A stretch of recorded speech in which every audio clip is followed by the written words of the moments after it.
গণনা পুস্তক তার 21তম অধ্যায়ের বাংলাতে বিস্তারিত আমরা দেখব। এই অধ্যায়টিতে যে কটি পদ লেখা হয়েছে সেগুলো হলো 35। এই অধ্যায়তে আমরা ইসরায়েলিরা জঙ্গলে যাত্রা করার সময় আলাদা আলাদা প্রান্তে তারা ঘুরতে ঘুরতে সদা প্রভুর বিরুদ্ধে দুঃখ কষ্ট করতে প্রয়োজনের বিষয়তে পরমেশ্বরের উপরে অভিযোগ করার কারণে সেই বিষাক্ত সর্পের পরমেশ্বর পাঠিয়েছিল। এটা যে বিষধর সাপ যে রয়েছে সে ছোবল করতে অনেক লোকেরা বিমারি হচ্ছে, অনেক লোকেরাও মারা যাচ্ছে। তখন মসি পিতলের সাপকে বানিয়ে সেটাকে এক খাম্বাতে রেখেছিল। যতজন সর্প দ্বারা কামড়ানো হয়েছে সেই সব লোকেরা সেই পিতলের সর্পের দিকে দেখতেই তারা বেঁচে গেছিল। এটা হলো যীশু খ্রিস্টের ক্রুশে রাখা পিতলের সর্প। যে রীতিতে সে খাম্বাতে রাখা হয়েছিল, যীশু খ্রিস্টকে ক্রুশে রাখার মতোই সেই পাপের সাপ সে শয়তানকে, সে অজগরকে দর্শাচ্ছে। এক অজগরে শয়তানের ছোবল করা, পরীক্ষার কারণে পাপে পড়া, আর সেই পাপের কারণে আসা সে মৃত্যু যে পায় তারা ক্রুশের যে টাঙানো হয়েছে যীশু খ্রিস্ট জীবনকে প্রদান করার মতনই তিনি রয়েছেন। এই সন্দেশ বুঝতে পারার মতো এই প্রত্যেক পিতলের সর্প খাম্বাতে রেখে দেওয়া এখানে দেখা যাচ্ছে আর লেখা রয়েছে। তারা অমতে ডেরা দিয়েছিল আর অবর দ্বারা কিছু বলে অবিরাম নামক নিহতে ডেরা দিয়েছিল, যে পূর্বের দিকে মুয়াবের সামনে জঙ্গলে ছিল। সেখানে ঘটনা ঘটেছিল। সেখানে যে এই লোকেদের মেলানো হয়েছিল যে প্রত্যেকটি ব্লেসিং, সেখানে কিছু হয়ে সেখানে অর্জন নদী, সেই অ্যামাজন নদী যে জঙ্গলে বইতে থাকে আর ইমরীয় দেশ থেকে বেরোয়, সে ডেরা দাঁড় করিয়েছিল। আর আনন মুয়াবেরা এমোরিয়র মাঝে হয়ে মুয়াব দেশের সীমা হয়েছিল। এই কারণ সদাপ্রভু সংগ্রাম নামক পুস্তকে এ প্রকার লেখা রয়েছে। সকালে বাহিব আর আরনোনের ঘাঁটি, আর সেই ঘাঁটির সে ডালান যে আর নগরের দিকে রয়েছে আর যে মুয়াবের সীমাতে রয়েছে, সেখানে একটা স্পেশাল ব্লেসিং পেয়েছিল। স্পেশাল ব্লেসিং এর কারণে তারা একটা গীত গেয়েছিল, সেখানে খোঁড়া হয়েছিল বলে এক গীতের বিষয়তে লিখেছিল। আর বামর দ্বারা কিছু বলে সেই তরাই অবধি যে মোয়াবের ময়দানে রয়েছে, আর ইসগার সেই শিরা অবধি যে এসিমনের দিকে ছিল, ঝুঁকেছিল, যে পৌঁছে গেছিল। তারপরে 21 থেকে দেখলে সিহন আর ওগ সেই রাজার পরাজয়। এটা আমরি রাজা ছিল, এটা আমরিদের রাজা সিহনের কাছে দূতেদেরকে পাঠানো হয়েছিল।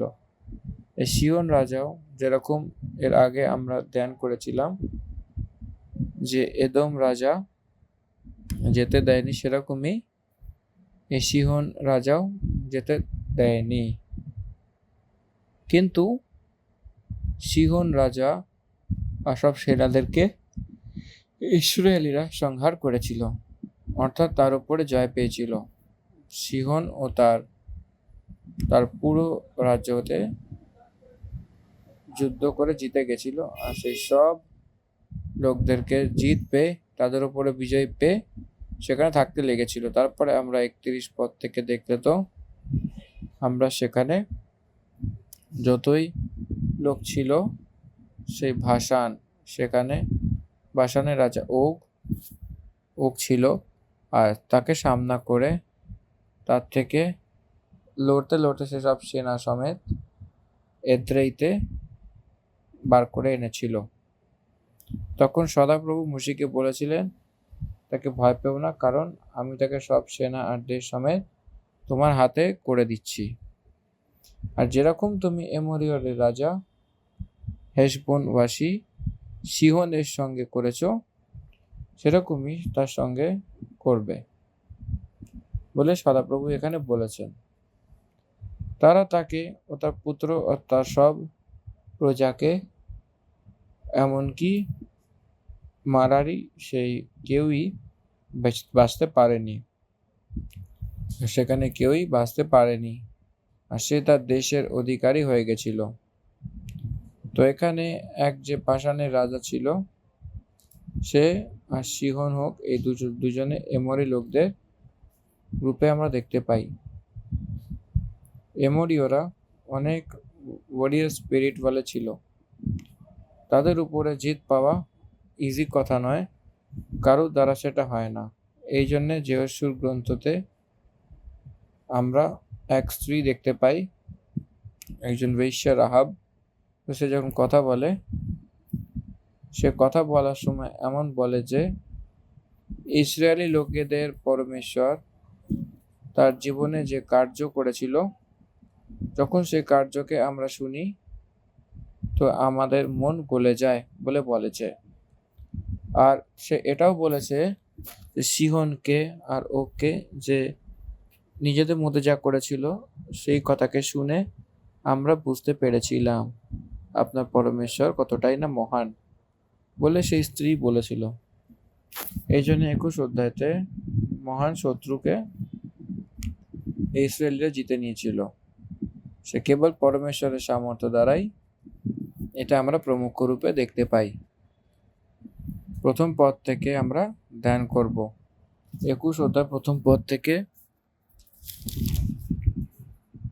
আরাদের কানানীয় রাজা নগেবে বাস করতেন। ইসরায়েলের অথরিমের পথ ধরে আসছে শুনে তিনি তাদের আক্রমণ করলেন এবং কয়েকজনকে ধরে নিয়ে গেলেন। তখন ইসরায়েলের সদাপ্রভুর কাছে মানত করে বলল, আরাদের এই লোকদের তুমি যদি আমাদের হাতের মুঠোয় এনে দাও, তবে আমরা তাদের গ্রাম ও শহরগুলি একেবারে ধ্বংস করে ফেলবো। এই যে আরাদ বলে যে গ্রাম রয়েছে, সে দক্ষিণ দেশে থাকা, যেটা আমরা এখানে দেখতে পাই। এই রাজা যুদ্ধ করতে করতে কিছু লোকদেরকে বন্ধুয়ার রূপে বন্ধ করে দিয়েছিল।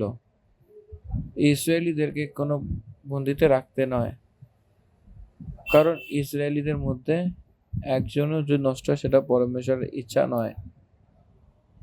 ইসরায়েলিরা অন্য প্রজন্মের লোকেরা, নিশ্চয়ই তাদেরকে জনসংখ্যাতে গণনা করা হয়েছিল। তারা কানান দেশে যেতে হবে, সেরকম কানানে যাওয়ার মধ্যে এক ব্যক্তিও মিস হওয়া উচিত না। কি আপনি সেটা বুঝতে পারছেন? বন্ধুত্বে থাকা সেটাই তাকেই মেরে ফেলেছিল। এর অর্থ সে বন্ধুত্বে রেখেছিল, কিছুদিন পরে মারতে পারে, মানে সে তার দাসের রূপে তাদেরকে নিয়েও নিতে পারে। দেখুন এখানে নতুন প্রজন্ম সেখানে থাকা যতজন রয়েছে, যদি সেখানে থাকে তো তার জার্নিতে আগে বাড়তে পারেনি। এই কারণে তারা কিউ বলে মন্নত করেছিল। তখন ইসরায়েলিরা সদাপ্রভুকে এইটা বলে মন্নত চাইল, যদি তুমি সত্যি তাদেরকে আমাদের বশে করে দাও, আমাদের বশে সত্যি করে দাও, তো আমি তাদের নগরে সত্যনাশ করে দেব। এর অর্থ কমপ্লিট ভিক্টরি ওভার দেম। আপনার নামে নিশ্চয় সত্যনাশ করে দেব। তো ইসরায়েলের এই কথা শুনে সদাপ্রভু কানানীয়দের তাদের বশে করে দিয়েছিল, তথা তারা তাদের নগর সমেত তাদের সত্যনাশ করে দিয়েছিল। এতে সেই স্থানের নাম পরমা রেখেছিল, সত্যনাশ করে দিয়েছিল। ইসরায়েলি ইতিহাসে অনেক ঘটনা আমরা দেখতে পাই, তাদের মধ্যে পরমেশ্বর তাদের সঙ্গে থেকে চালানোর মতো আমরা দেখতে পাই। চতুর্থ পদ থেকে যদি আমরা দেখি, তারপর সেই হোর পাহাড়ের কুচ করে লাল সমুদ্রে মার্গ নিয়েছিল, যে এদম দেশ থেকে বাইরে বাইরে ঘুরে ঘুরে যায়, আর লোকদের মন মার্গের কারণে অনেক ব্যাকুল হয়ে গেল। এটা তো সাধারণ একটি কথা, কারণ অনেক দূর দূরের প্রান্ত তারা যাত্রা করছিল, তো এই জন্য অনেক ব্যাকুল হওয়া একটা ইজি জিনিস। এই জন্য সে পরমেশ্বরের বিরুদ্ধে কথা বলতে লাগলো, আর মুশিকে বলল এবং তার বিরুদ্ধেও কথা বলতে লাগলো, তোমরা আমাকে মিশর থেকে জঙ্গলে মরবার জন্য কেন নিয়ে এসেছো? এখানে না তো রুটি আছে, না জল আছে, আর আমার প্রাণ এই নিকম্ব রুটি থেকে দুঃখিত। এই নিকম্ব রুটি মানে সেই মান্না, তারা মান্নাকে বলছে। এর অর্থ তার নিজের জীব অনেক আলাদা আলাদা প্রকারের টেস্টকে চায়, আলাদা আলাদা স্বাদ চায়। আমরা এই টেস্ট বার্ডস, 8টা স্বাদ আমরা জীবে অনুভব করতে পারি। সেটা ডিফারেন্ট কাইন্ডস অফ টেস্টকে দেখতে দেখতে ব্রেনকে স্টিমুলেট করে, সেই ব্রেন স্যাটিসফাই হয়ে যায়। এই জন্যে তারা একই টেস্ট মান্নাকে দেওয়ার কারণে তারা দুঃখ পেয়েছিল। আমরা আলাদা আলাদা স্বাদ পাচ্ছিলাম না। মান্নাকে স্বাদ নেই বলে কেন বলছে? এখানে অনেক ভালো স্বাদ সেখানে ছিল, তার স্বাদ একদম মধুর মতো ছিল। সেই ভালো স্বাদ সেই বলে দিয়েছিল যে নিকাম্বে রুটি, সে এর অর্থ সে পছন্দ করেনি, এই জন্য তারা অভিযোগ করতে লাগলো। তখন সদাপ্রভু অনেক ক্ষোভ পেয়েছিল। কি আপনি বিষয়টা ধ্যান দিয়েছেন? অনেকবার এই গণনা পুস্তকে এসেছিল, অনেকবার পরমেশ্বরের ক্রোধ, পরমেশ্বরের ক্ষোভ তার উপর পড়েছিল এই গণনা পুস্তকে। সে যে দুঃখ কষ্ট করেছিল সব সন্দর্ভে পরমেশ্বরের সঙ্গে খুব এক ক্রোধ, এক নষ্ট খতরা তাদের উপরে আসছিল। তথা সদাপ্রভু তাদেরকে সেই তেজ বিশ্বলে সাপ পাঠিয়েছিল, যে তাকে এমন লাগে যে তাকে ছোবল মারতে লাগে, আর অনেক ইসরায়েলি মারা গেল, অনেক লোক মারা গেছিল। তখন লোকেরা মসির কাছে গিয়ে বলতে লাগলো, আমরা পাপ করেছি, কারণ আমরা সদাপ্রভুর আর তোমার বিরুদ্ধে কথা বলেছি। সদাপ্রভুর কাছে প্রার্থনা করো যে সে সাপকে আমাদের থেকে দূরে করে। প্রার্থনা করতে বলছিল, তখন মসি তাদের জন্য প্রার্থনা করেছিল। দেখুন, পশ্চাতাপ করার জন্য সে চেয়েছিল, ক্ষমা চাইবার জন্য সে চেয়েছিল। That is the turning point.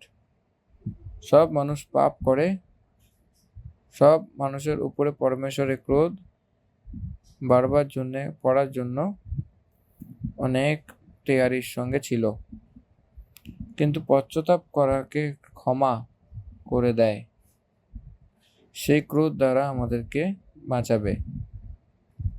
লোকেদের বিনতিকে শুনে মসি প্রার্থনা করেছিল। তখন সদাপ্রভু মসিকে বলেছিলেন, একটা তেজ বিষধর সাপ প্রতিমা বানিয়ে সেই লাঠিতে লটকে দাও, এবং যে সর্প দ্বারা ছোবল মেরেছিল তাকে দেখে নাও, সে জীবিত বাঁচবে। তখন এই সাপকে পিতল দ্বারা বানিয়েছিল। পিতল বিচারকে দর্শাচ্ছে।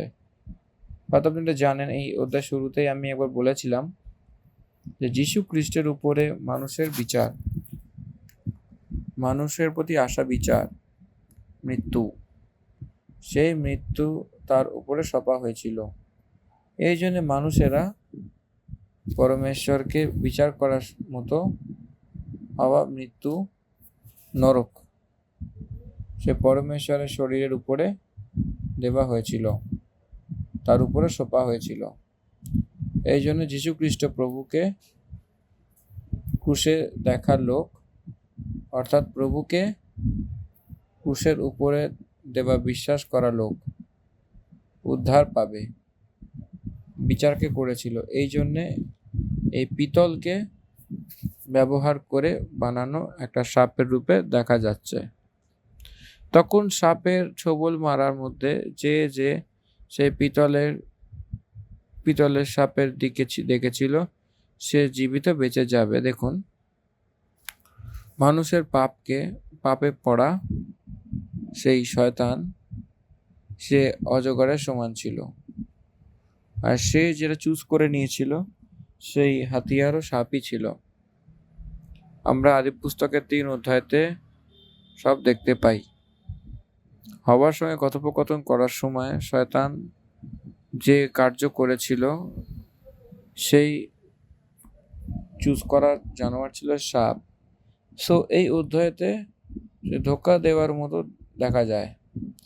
এখানে সেই সর্প মানুষেরা পরমেশ্বরের মহিমাকে হারিয়ে পড়ে গেছিল। এই জন্য পরমেশ্বরও মানুষদের স্বরূপে তার নিজের করে এই জগতে এসেছিলেন। পরমেশ্বরের বচন এক নর অবতার নিয়েছিল।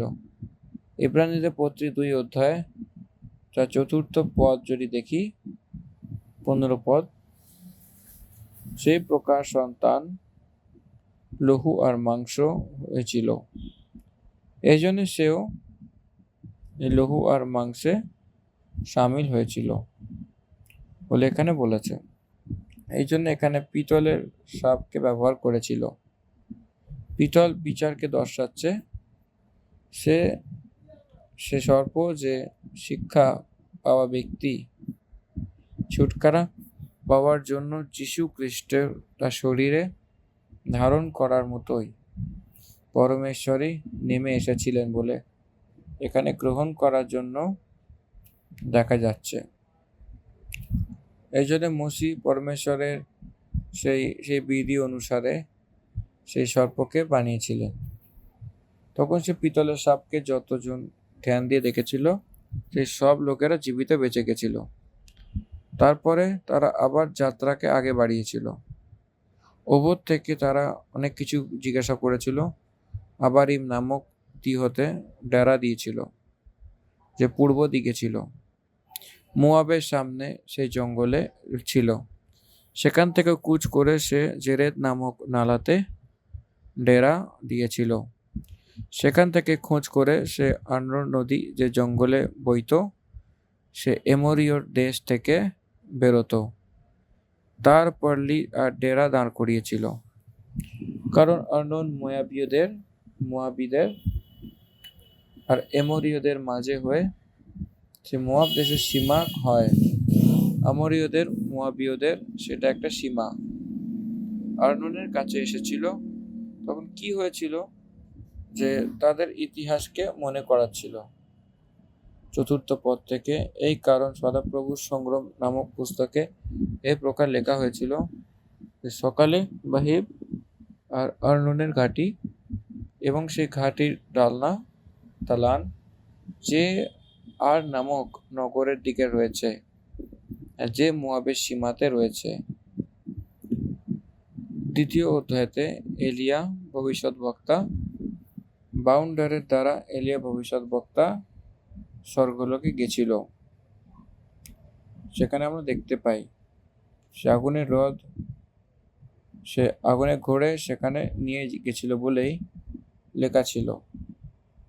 সদাপ্রভু বাবান্ডাসে বলেছে সে পরমেশ্বরের আত্মা দ্বারা হওয়া কার্য। সেরকম প্রেরিতের কার্য 2 অধ্যায়তে পবিত্র আত্মার বিষয়তে বাবান্ডার রূপের এক প্রচণ্ড হওয়া বলে সেখানে লেখা রয়েছে। এর অর্থ পবিত্র আত্মার দ্বারা হওয়া একটা কার্য রয়েছে। সেখানে লোক আবার সেখান থেকে কুচকরের কিছু বের অবধি গেছিল।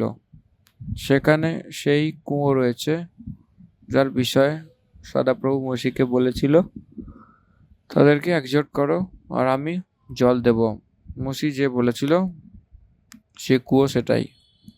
সেই সময় ইসরায়েলিরা এই গীত গেয়েছিল, এই কুয়ে উমর আসো, সেই কুয়োর বিষয়তে গাও যার হাকিমেরা খুঁড়েছিল, আর ইসরায়েলের রাইশেরা তার সোঁটে আর লাঠি দ্বারা খন্দন করেছিল। তারপর সে জঙ্গল থেকে মধ্যাহ্নকে, আর সেখান থেকে সেই আর নাহলিয়েল থেকে বামোতকে, এবং বামোত থেকে কুচ করে সেখান থেকে সেই তরাই অবধি মুয়াবের ময়দানে ছিল। আর পিসকার সেই শিরে অবধিও যে এসিমনের দিকে ঝুঁকেছিল পৌঁছে গেছিল। তারপরে 21 পদ থেকে এরা সিহন আর ওগ রাজার পরাজয়।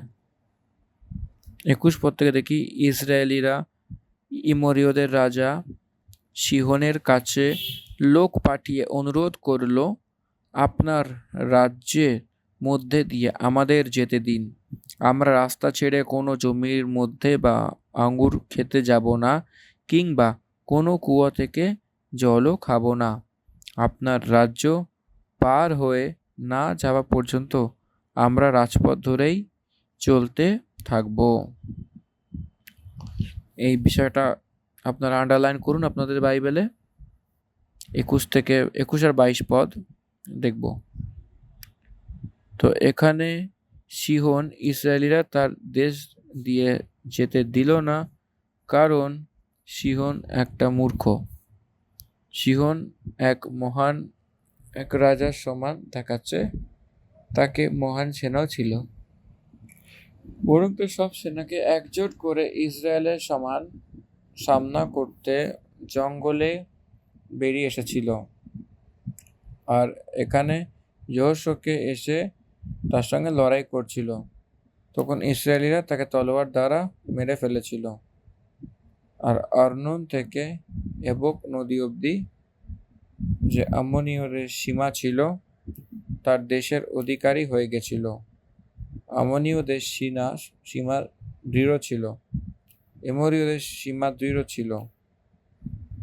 আম্মনীয়দের সীমা দৃঢ় ছিল বলে বলার অর্থ একটাই, যে কম্পাউন্ড ওয়ালস যে কান্ট্রিতে থাকে সেটা অনেক স্ট্রং বলে অর্থ আসে। আর যে কোটাকে নির্মাণ করে নিয়েছিল তারা, কোটার মানে সীমা, শহরপানাকে নির্মাণ করেছিল এবং সেটাকে সামলাচ্ছে সেই সামলে রাখার রাজা। সেই সময় লোকেরা অত দৃঢ় সীমা থাকা ইসরায়েলিরা ধরে নিয়েছিল। এটা কেবল পরমেশ্বরের করাই কার্য। 25 পদ, এই জন্য ইসরায়েলের এমোরীয়দের সব নগরে নিয়ে নিয়েছিল, আর তাদের মধ্যে অর্থাৎ হেশবোন ও তার কাছে কাছে নগরে থাকতে লাগলো। তার মানে এটাই যে তাকে অ্যাকসেপ্ট করার জন্য তারা গেছিল। হেশবোন এমোরীয়দের রাজা সিহনের নগর ছিল। সে মুয়াবের নেক্সট রাজার দ্বারা লড়ে তার সব দেশ আর্নোন অবধি তার হাত দ্বারা ছিনিয়ে নিয়েছিল। সিহন অনেক বেসুর ছিল, আর এখানে তার বিষয়ে কিছু কথা বলা হতো। এই কারণ ঘুড় বেঁধে বলতে থাকতো, হেশবোনে এসো। সিহনের নগর বসে থাকে আর দৃঢ় করা হয়, কারণ হেশবোন থেকে এসে অর্থাৎ সিহনের নগর থেকে লও নিকেছিল, যার দ্বারা মোয়াব দেশ তার আর নগর আর আর্নোনের উচ্চ স্থানের স্বামী হয়। এর অর্থ টেস্টিফাই করেছিল আর অকুপাই করেছিল বলে বলবার জন্য, জাস্টিফাই অ্যান্ড অকুপাই করার জন্য এই শব্দকে ব্যবহার করেছিল। হে মোয়াব, তোমার ওপর হায়। মোয়াবের দেবতার নাম কমোশ দেবতার পূজা যতটাই সে পূজা করেছিল সবাই নষ্ট হয়েছিল বলে এখানে বলছে। সে তার পুত্রদেরকে বগরু অর্থাৎ কন্যাদের এমোরি রাজা সিহনের দাসী করে দিয়েছিল। এই প্রকারে রাজা দাসী হয়ে গেছিল। সেই রাজাকে লক্ষ্য বানিয়ে মেনেছিল ইসরায়েলি লোকেরা। অনেক সরল রূপে যতটা মহান রাজাকে হারিয়ে দিয়েছিল, আমরা তাকে ফেলে দিয়েছিলাম। হেশবোন দিবন অবধি নষ্ট হয়ে গেছিল, আর আমরা নুপা আর মেদাবা অবধি উজড়ে দিয়েছিলাম। এই প্রকার ইসরায়েল এমোরীয় দেশে থাকতে লেগেছিল। 33 পর থেকে আরেক রাজা পাষাণের সেই মার্গ থেকে যেতে লেগেছিল। আর পাষাণের রাজা ওক বলে এক নামক রাজা ছিল। সে ওক বলে যে রাজা ছিল, ইসরায়েলিরা টার্গেট করেছিল। তখন মোশি ইয়াজের নগরে সে বেদ নিতে গেছিল, আর সেখানে সে গ্রামে নিয়েছিল, আর সেখানে এমোরীয়দের সেই দেশ থেকে বার করে দিয়েছিল। তখন সে মুরের বাসানের মার্গ থেকে যেতে লাগলো, আর বাসানের রাজা ওক তার সামনা করেছিল। অর্থাৎ লড়াই করা সেসব সেনা সমেত এদ্রেইতে বেরিয়ে এসেছিল। তখন সদাপ্রভু মোশিকে কহিলেন, তার থেকে ভয় পেও না, কারণ আমি তাকে সব সেনা আর দেশ সমেত তোমার হাতে করে দেব। আর যেরকম তুমি এমোরীয়দের রাজা হেশবোনবাসী সিহনের সঙ্গে করেছ, সেরকমই তার সঙ্গেও করবে। পাস্ট টেন্সের রূপে বলছে, যা করতে যাচ্ছে তাকে সঁপতে যাচ্ছি বলে যদি বলা হয়, সেটা ফিউচার টেন্স। সেই দেশের সমেত তোমার হাতে, সব সেনার দেশ সমেত তোমার হাতে ছুঁয়ে দিই। কিছু অনুবাদের বাইবেলসে যদি দেখি তো করে দিয়েছি বলে লেখা হয়েছে। এর অর্থ হয়ে গেছিল। পরমেশ্বর সিহনে যেরকম সঁপে দিয়েছিল, সেরকমই এটাকেও সঁপে দিয়েছিল ইসরায়েলিরা। এই কারণ থেকে তারা অনেক ইজিলি ওকে জয় পেয়েছিল। তাকে ভয় পেও না বলে মোশিকে পরমেশ্বর বলছিল। শত্রু লোক সাধারণ লোক ছিল না, তারা অনেক সামর্থ্যবালে ছিল। এই সামর্থ্য বলবান প্রজাকে সদাপ্রভু জয় দেওয়ার জন্যই অনেক কমজোর লোকদেরকে ব্যবহার করেছিল, এবং তারা জয়লাভ করেছিল। এবং তারপর তাদের পুত্র আর সব প্রজাদেরকে এমন সেই কেউ সেখানে বেঁচে ছিল না, সব দেশের অধিকারী হয়ে গেছিল। এই জন্যে তারা পরমেশ্বরের কারণেই তারা ভয় পায়নি ইসরায়েলিরা। আর সেই ভাষানকেও তারা অ্যাকসেপ্ট করে নিয়েছিল, হেশবোনকে অ্যাকসেপ্ট করে নিয়েছিল। এই অধ্যায়ের প্রথমেই আরাদের রাজকে আপনিয়ে করে নিয়েছিল, হর্মা নামক একটা জায়গার নাম করেছিল। এটা জয়ের যাত্রা করতে করতে তারা আগে এগোতেই যাচ্ছিলেন। শত্রুদের উপরে জয় পেতে পেতে আগে বাড়ছিল। গ্রহণ করুন, পরমেশ্বরের সঙ্গে যে থাকে তারা ধন্য, তারা জয়বন্তের জীবনযাপন করে। এটা একটা লেসনের রূপে শত্রুদের অনেক সরল রূপে জয় দিয়েছিল বলে এখানে সব সমাজের লোকেরা জানতে পেরেছিল। এই জন্য কানানি দেশবাসীরা অনেক কেঁপে উঠেছিল। ইসরায়েলি সেই দণ্ড আসছে বলে শুনেই তারা ভয় পেতে লেগেছিল। 22 অধ্যায় থেকে মোয়াবের সম্বন্ধিত প্রান্তকে আমরা দেখব। বালাক বলে যে এক শিপোরের পুত্র, বিলাম বলে মিথ্যা ভবিষ্যৎ বক্তাকে, ফলস প্রফেট, এদেরকে অভিশাপ দেওয়ার জন্য ডাকা হয়েছিল। তার বিষয়ে সব বিবরণ 22 অধ্যায় থেকে দেখব। 21 অধ্যায় এখানে সমাপ্ত হয়েছে। ধন্যবাদ। আমেন।